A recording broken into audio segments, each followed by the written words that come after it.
Welcome. You're listening to the ITOT Insider Podcast. I'm your host, Willem, and in this special series on industrial data ops, I'm joined by my co-author, David, and Aron Semle from HighByte. If you want to hear more about what's shaping the world of industrial data and AI, don't forget to subscribe to this podcast and our blog. Welcome, Aron. Thank you. Yeah, awesome to be here and talking to you guys today. And welcome, David.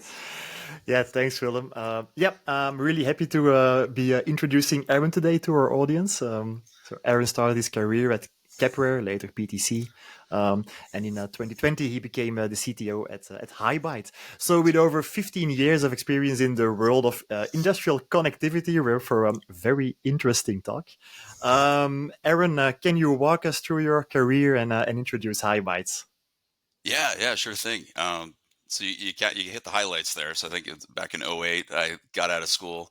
Kepware is located in Portland, Maine. So they were just a local company I interviewed with. I was actually an hour late to my interview with Tony Payne, the CEO at the time, because I'm terrible with scheduling, but I ended up getting the job anyway.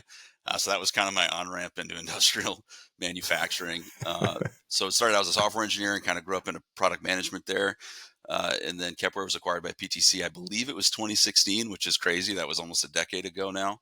And then I was launched into ThingWorx. So I was introduced to ThingWorx and Kepware and trying to drive that in the market. And for folks that know, ThingWorx, I think, was one of the first industrial IoT platforms really in the market. So I got a front row seat to that. And then, I joined HighByte in 2020. In between there, I had a brief stint with another startup in healthcare. And then I kind of got beat up there, and I came back to industry where I think I belong and enjoy the time. Well, that's interesting. I also had a short. I would say I did a couple of things in healthcare myself as well, but for some reason the voice of the industry, or it always drags me Pulls me back Yep. in. Yep.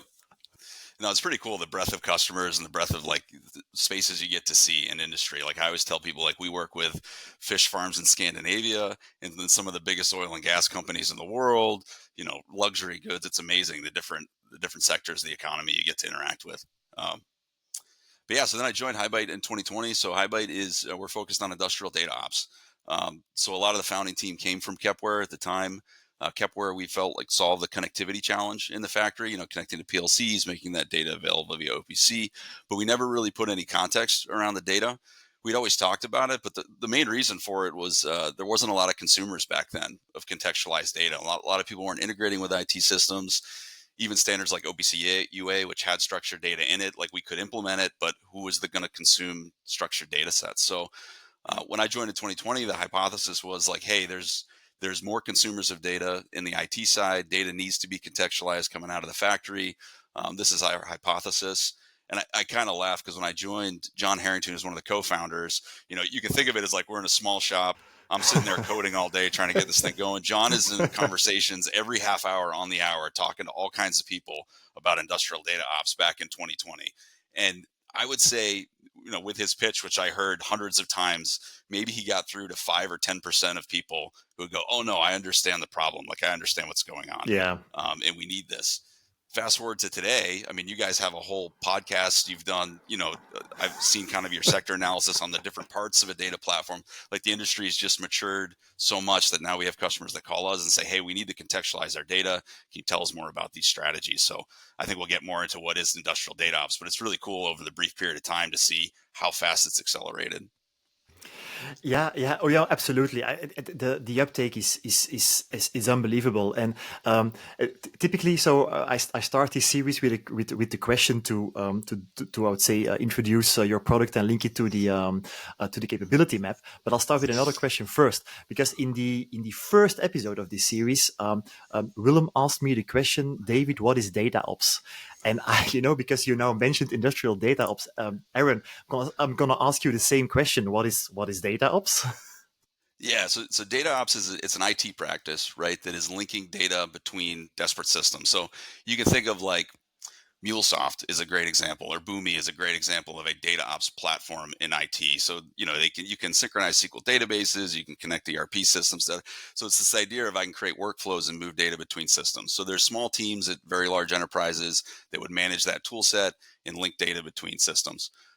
Industrial data ops is a twist on that says, hey, we need the same kind of capabilities to move data in and out of the factory, but we have different sets of challenges when you enter the factory environment.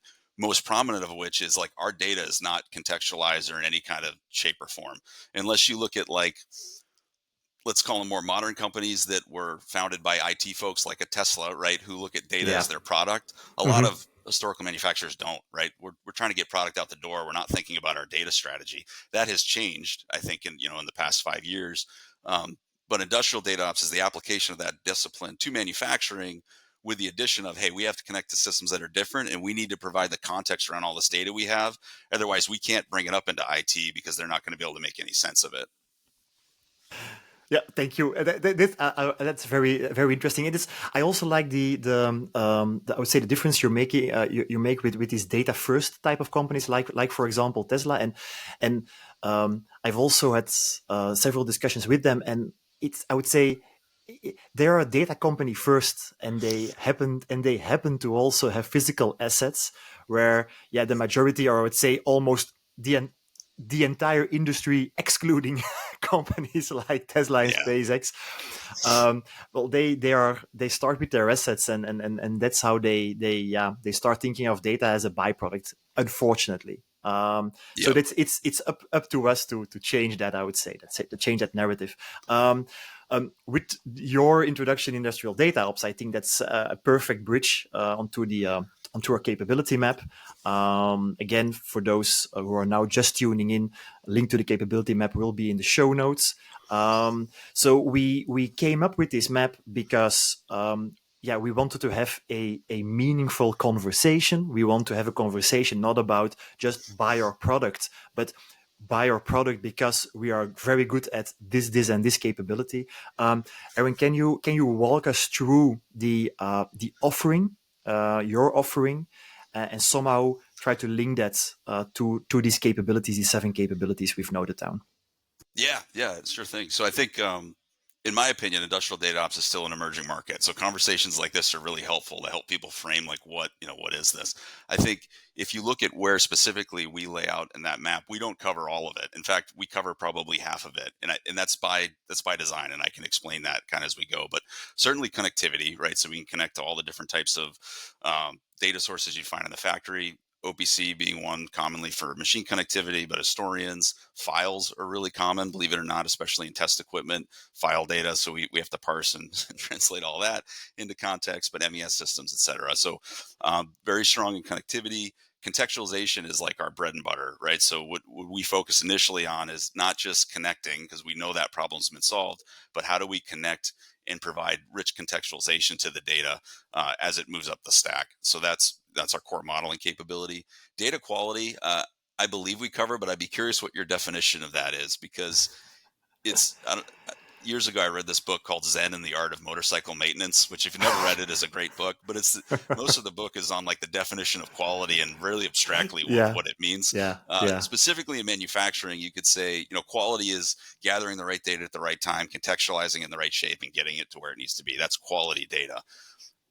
At the simplest form. I think the most complex form is I actually have a temperature sensor that has some bad readings on it, right? That there are systems in place to try to detect that. That's a more advanced quality reading capability, which we don't provide that out of the box, but applications on top of us could.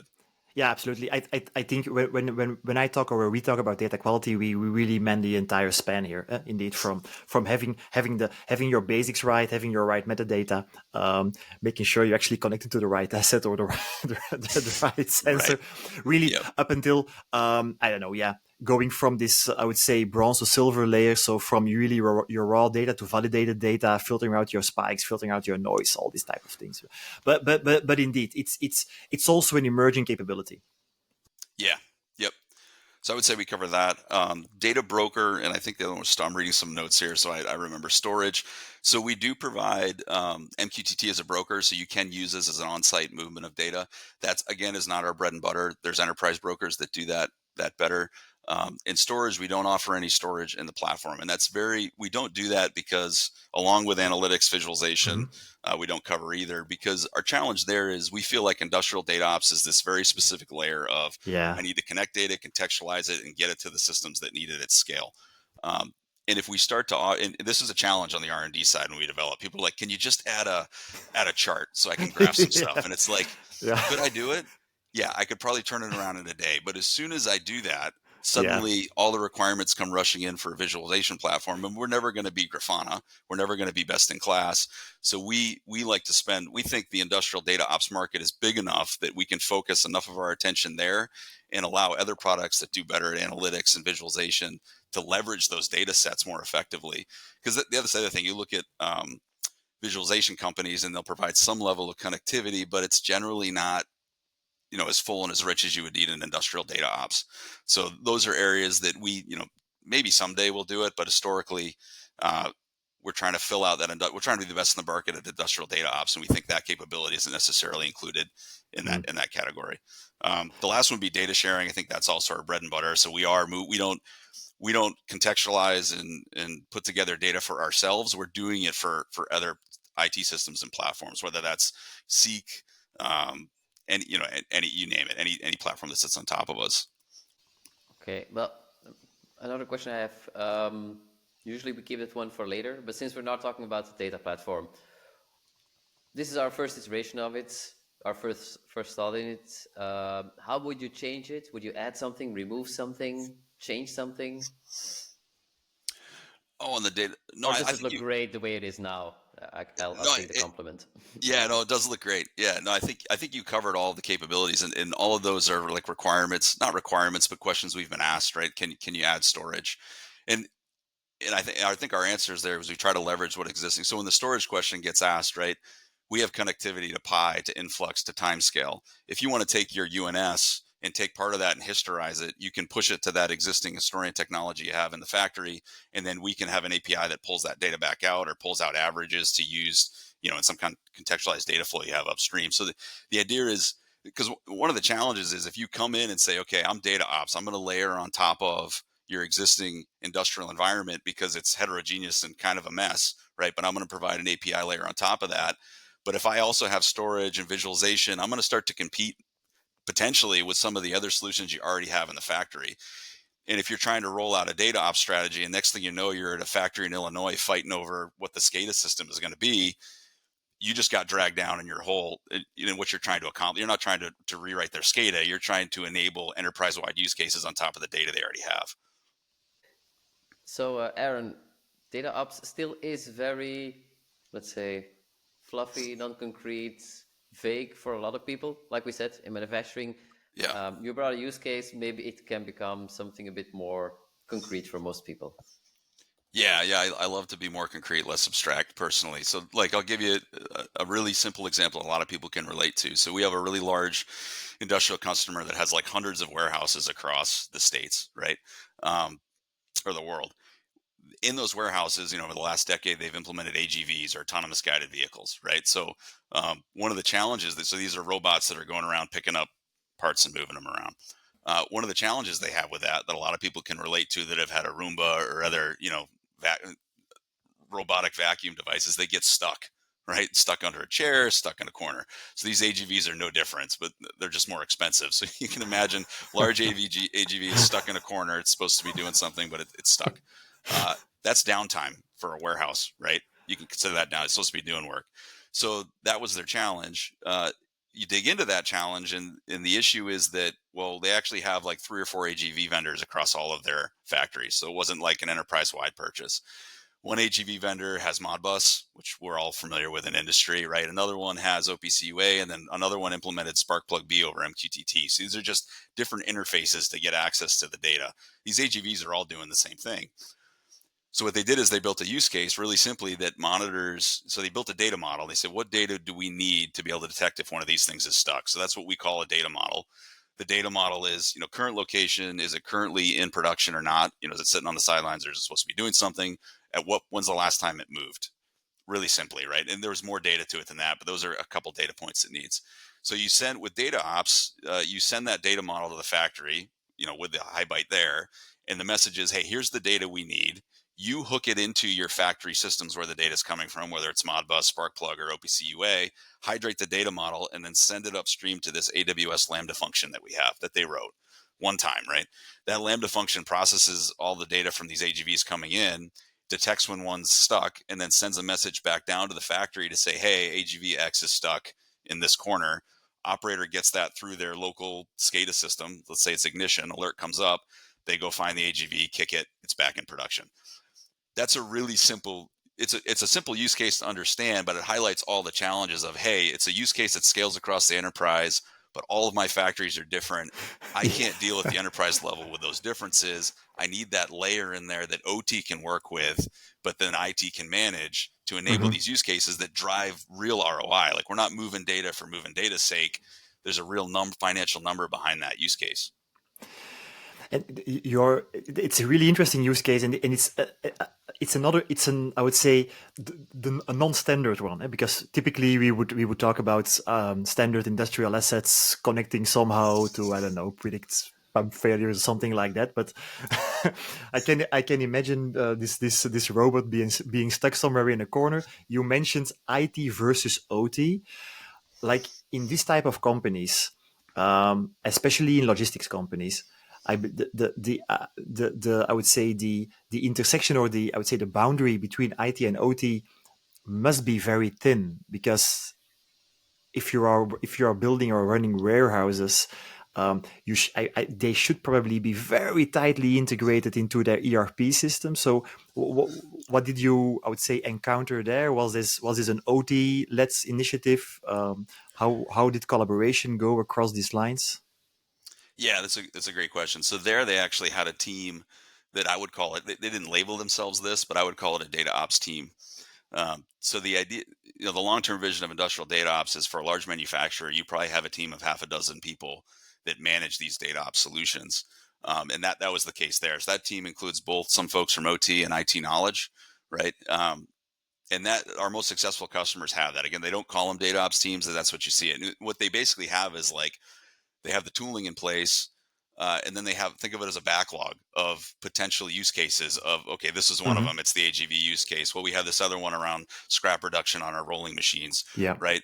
And these use cases can come from corporate. They could be supply chain use cases. Like, we need to share these data sets with our supplier so they're more aware of when we need orders, or they could be very specific to the factory. They could come from the factory and come up the chain and say, hey, we found this scrap reduction use case. We think it'll scale everywhere else. This data ops team is responsible for defining the data models and the data flows up to the corporate systems, and then distributing those locally, again, to use the local OT talent as effectively as they can to say, hey, can you just enable this? Like, I'm not asking you for all 100,000 tags you have in the site. I don't even want that. That would be noise to me. But if you could give me this set of 30, we could save, $500,000 a year on procurement, as an example, right? So it's really targeted kind of business IT OT divide. And maybe to even take this one step further, so what makes or breaks a data strategy for this use case, but maybe also in general? What is a good data strategy? What works? What doesn't? Yeah, I could tell. I've seen so much now in 5 years. A bad sign is when a company approaches you and says, hey, I have 100,000 tags changing once a second. Can we stream this up to the cloud? That's generally not a good sign, right? And it's not that we haven't helped customers do that. We can do it. But what happens is, in those kind of use cases, you spend maximum engineering effort doing an integration to some cloud service. You're spending the max ticker on the cloud side because all that data is being ingested, and you haven't defined one use case where you're going to drive value. Like, it's not a bad use case in the sense that you've just digitized some of your data and there's probably value there, but you've yet to define any of what that value is. And what eventually happens is someone on the business side comes in, looks at the expense, goes, what's the ROI? The answer's mushy. And I've seen those projects get killed. And as an engineer, it sucks, right? Because you put all that time and investment. You're like, no, we did make progress, but we just didn't prove that last mile out. But you just had to raise the limit of your credit card. And Right. Sponsoring those poor big cloud providers. Doing a good thing. Yep. Which the cloud providers are coming around on it too. I think early on, like, that they were hungry for those use cases. I think that's churn for them in the long run too. So they do, they want to see their customers get value out of the use of the cloud and then expand their use from it. So that's generally a bad sign. If it's completely OT driven, which a lot of times when those kind of things happen, like I want to get all 100,000, this conversation starts there. That's usually coming from the OT side. Um, the other side is if it's solely IT driven. So we've seen times when a MuleSoft or a Boomi gets put down into the factory floor as an ETL tool to get data out. It doesn't have the connectivity the factory needs. It doesn't have the contextualization. OT people look at it and have no idea what it is or how to interact with it, and it ultimately fail. Or something like Kafka gets pushed down, which is it's complex for an OT person to understand. So generally, it's a good sign if IT and OT are both involved and there is a clear use case. I think that's one of the things that makes us a little different than some of the other vendors in the space. Is like we are very use case driven, and we believe in building a UNS, let's say, or building an architecture. You want that vision in place, but use case by use case, you can build and leverage that up. Versus like day one, I'm going to send all 100,000 tags to the cloud. We'll build the architecture that eventually you can get there, but let's move the data contextualize that you need today, that you can drive value from, and then build it from there. How do you manage then that tension between going use case by use case with a very short-term view, bit limited scope, of course, with a long-term strategy, a long-term view, and finding out what the good choices are that you have to make now in order to leverage the future? Yeah, it depends sometimes on the culture. I think over the past year or so, it's definitely improved. Like a lot of times, our first interaction with customers are like, "Hey, we have this use case, but here's our overall architecture plan." So they actually come to us with some of that in place already. I think if you look back farther, you either get like, "Here's my 100,000 tag thing, and I've just designed an architecture with no use case," and you have that's not terrible because you can ask, well, let's hypothesize some use cases on top. What are you going to do with that data? That's an easier conversation. Um, where they're use case specific and too focused on that, I think a lot of times those customers probably aren't even reaching out to us, right? Because they're still kind of in the industry 3.0 mentality of I'm just going to make these bespoke point-to-point connections and I'm going to use some custom code or an integration I'm aware of. And they're not even thinking about, well, how could I leverage this data at other places? How could I build the architecture? I think that part of the market's shrinking, but I think it's still there. Okay. Now let's a bit of a different question because you've been in the industry for some while, but at the same time you're like between manufacturing and also data, which is quite broad across a lot of different industries. What makes data in manufacturing different, according to you, compared to finance, healthcare, and other industries? Why are we so late with adoption? Why?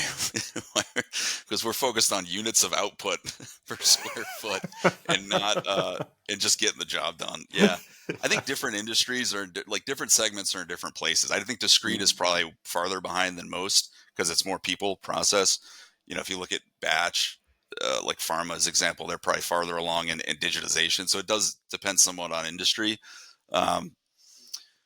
But I think, yeah, just in general, we have a lot of time series data. It's not all of our data, right? But let's say 80% is actually machine data coming on. And that's slightly different. I mean, if you look at financials segment, like you could call it time series data, like rapid, stock tickers and all that. Financial data is similar, but not quite the same. But then we also have this blend of, hey, we have a lot of machine data, but we've brought in these other IT products over time, have kind of come into manufacturing. Like SQL is very prominent, right? We still have stuff in files. But it's funny, like people that join HighByte or people that aren't familiar with the industry, my joke is, go walk through an IT data center and take some notes. Go walk through a manufacturing plant, take some notes, and then tell me about the difference. And I think that's the heart of it, right? It's like, we're not this nice, neat, blinking light. Everything's in a rack. Like, no, it's a mess. Like how we make stuff is a mess. Yeah. I just recently I walked through through a production facility where it was still all Windows XP, right? So oh man, yep. and when you see Windows XP, you also know that they're probably not running the latest version of a SCADA application. Yeah, yep. And it's so much easier to be like, hey, if it's not broken, don't fix it, because we're focused on the bottom line of production. And we know that strategy isn't good in the long term, but in the short term, it's an easy compromise to make. Even in the short term, when I see those Windows XP PCs, I ask, how long has it been there? As long as the pump. And if that PC breaks, what happens? Yeah, then we have a problem. Do you have spare parts for that PC? Can you reinstall it? And then it's like, Crap, you're asking the annoying questions here. Yeah, yeah. Is Windows going to still sell you an XP license for that thing? If yeah, When you even find a way to install it and configure it, probably there's no manual also. right. Uh, No, that also it's kind of related to unified namespace UNS. You mentioned it a couple of times. It's a concept. We also talk about this concept. Would be I have tons of questions, Aaron, but maybe just to start off again from your perspective. What is the UNS from your perspective? What do you see? What do you see regarding adoption, etc.? Yeah, UNS is, I would say it's hot, right? Like a lot of people know the term now. Walker Reynolds kind of evangelized it, and it's definitely starting to reach critical mass. I think our perspective of UNS is a little different than most um, vendors in the sense that a lot of times you think of UNS, you see it as, oh, I've got data in MQTT and I've got a client connected. I can see this tree and I can see the data flowing. And people would say, well, that's the UNS, right? It's the broker and it's the data in motion. But then you'll hear people say, well, Snowflake is my UNS, or some other system. And then it's like, okay, well, what is this thing? And Yeah. part of its genius is it is hard to define, right? But in our perception, UNS is this idea of I have a logical way I think of the factory, right? And think of that as that's the MQTT address space hierarchy, all that stuff. And then so I have a logical way I think of it, and then I've linked that logical model to the actual data that's in the factory that can hydrate it. Once I have that definition and the linkage, then I can put that in motion over MQTT. I can publish that all over a broker and that data is available. I can move it to Snowflake and I can move it to these other sources. So it's a little more abstract, but that would be my definition of UNS. It's the logical way I think of the factory linked to the sources so I can put that in motion. And I think that's powerful in the sense that, we see a lot of customers that build, and this is an OT initiative, we're going to build UNS. So they go in and they contextualize every asset in their factory. They spend 6 months arguing over the perfect data model for an injection molding machine. Only and then 6 months. I know, right? I mean, it's engineers together. Right. Let's define this thing. And then they publish it to MQTT. And like a year later, you jump in, you see what they created. And it's like, this is cool. Who's using the data? Crickets. Right. And like they've made progress, but that's the use case driven approach of, well, don't just build a UNS to build a UNS, have a use case. Maybe MQTT is the ideal transport for that use case to the consumer, publish it through that, and then continue to build that out as you go. But don't start with, I just need to throw all of my data into a broker and I don't have any consumers. It's like it's just a bunch of data shouting in a room and no one's listening. It's like, what did we accomplish by that goal? And I think UNS has other challenges when you think about MQTT, like it doesn't support transactions. People try to do writes through the UNS MQTT broker. And in my opinion, that's really dangerous because there's no feedback loop inherently in the protocol. It's not good with historical data. So there's other data movement paradigms and data types in the factory that it doesn't address enough that I think over time, the definition of UNS will morph. But we'll see. And any crystal ball statements in which direction it should morph, in your opinion? I think eventually what it becomes is it's almost like this API layer for the factory, right? Where, and I don't say that because I think HighByte is a UNS. I would never make that statement. I think that's too broad, and I'm not big on just like jumping on marketing terms. But the idea that, hey, it's this abstraction between what I have in the factory for assets and control PLCs, OPC servers, all that, versus how I logically think about it, and then how I interact with it. Streaming data over MQTT is just one of those interaction patterns, but I could have an API where I could reach in and request data.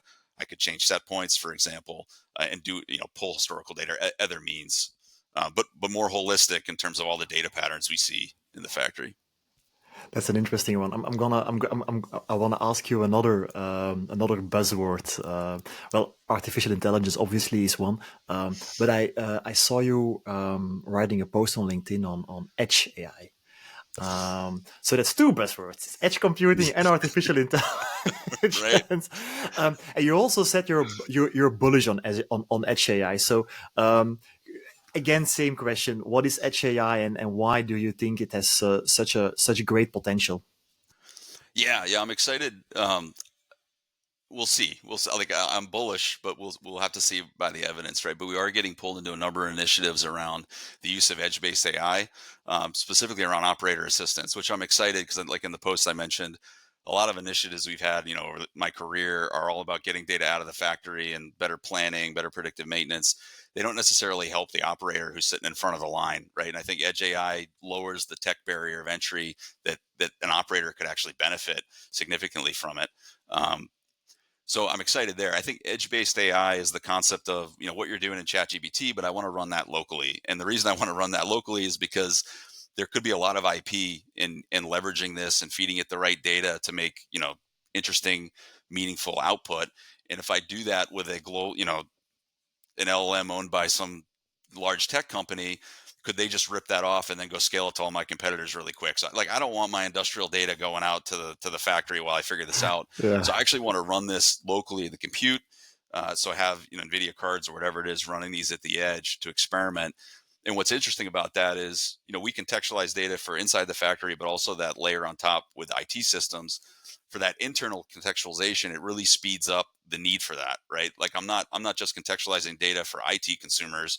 I'm going to contextualize the data inside the factory for this new edge-based AI consumer.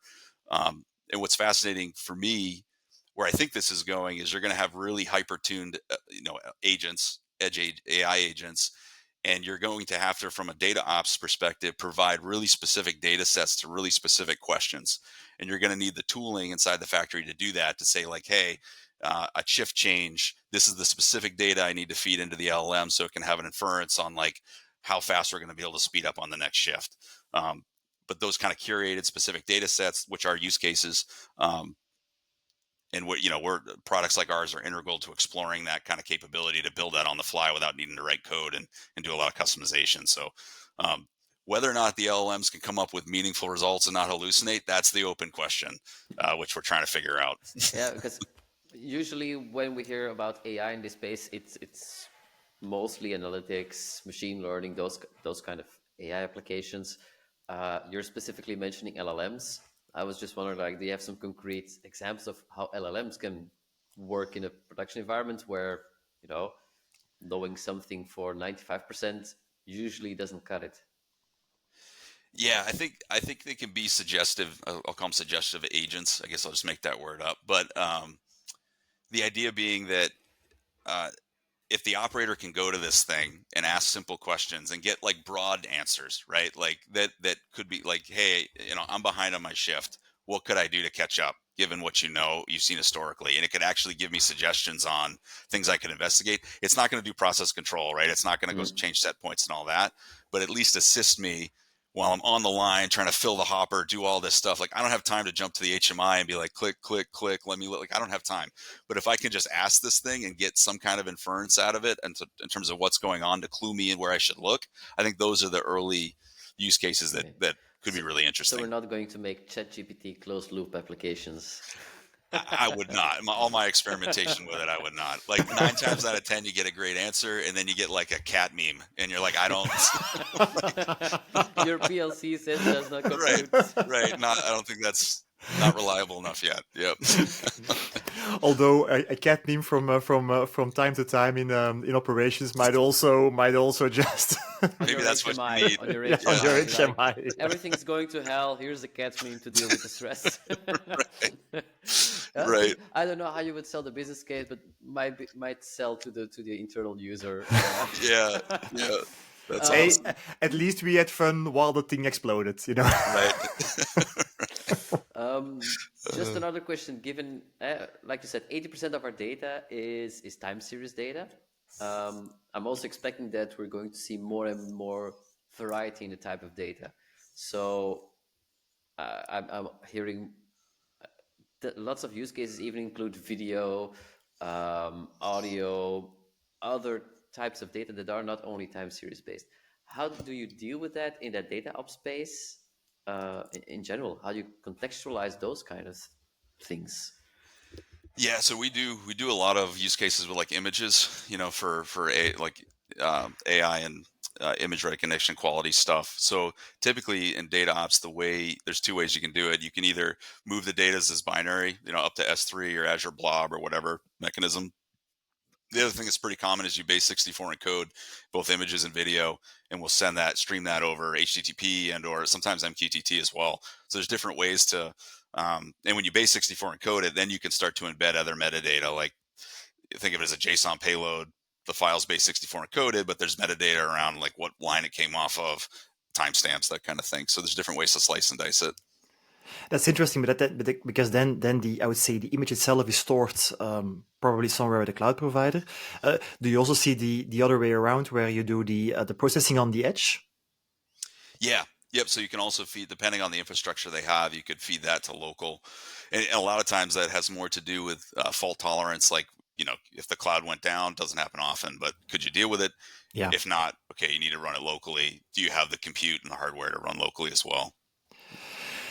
One of the challenges I'm seeing, not just with this type of data, but with, I would say, manufacturing data in general, is that most of the let's just call them the cloud providers, so the big ones on the IT side, they're not really used to hold manufacturing data. Well, you can store everything in blob storage, obviously, but to make sensor data readily accessible, that's sometimes quite, I would say, quite a challenge. But I think what's even more challenging is to also stream that metadata, the asset context, production context, MES data, etc., etc.